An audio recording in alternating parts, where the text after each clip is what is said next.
New at 5, thousands of top secret documents that could hold never before revealed details about the assassination of President John F. Kennedy. They're scheduled to be made public this fall. But as Fox 23's Justin Gray found out, some intelligence agencies are still pushing to keep the secret files classified.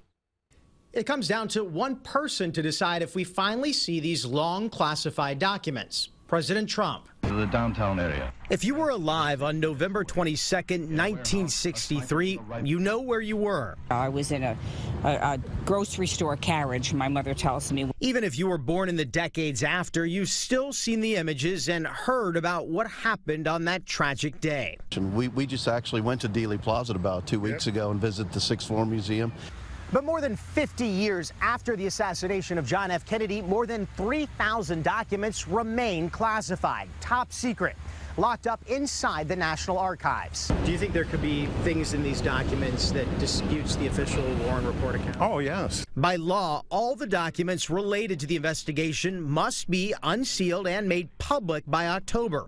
Just weeks ago, thousands of pages of new documents were released, but it's unknown what's in the final, still secret batch. I have no idea what's in these final documents, but it is interesting that apparently there is something so secret or sensitive in them that at least two agencies feel that 50 years after the assassination, they're still so secret, so sensitive that they can't be made public.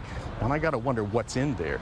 Philip Sheenan was a New York Times reporter for 2 decades and is the author of a best-selling book on the Kennedy assassination. He tells us there is pressure on President Trump to keep the files secret. And only one person has the ability to stop the release of these documents under the law, and that's the President of the United States. Why 50 years later would people within government still want to keep the files classified?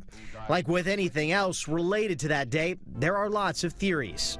I think it may show just how much more bungling there had been by the government before the assassination and how Kennedy's life should have been saved. Many people who might arguably be involved in what might be thought of as a cover-up are still quite prominent in America. Andrew Craig says this is more than just a 20th century mystery to be debated by history buffs or conspiracy theorists.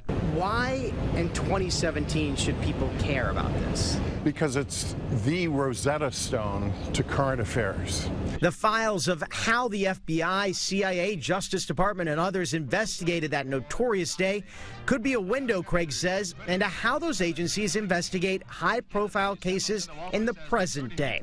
That's why he says seeing those classified documents from so long ago is so important now. Whatever one's view is, go to the evidence. We have reached out repeatedly to the White House over the past few weeks for any sort of comment on this, if they can tell us what the president is thinking, but so far, no response.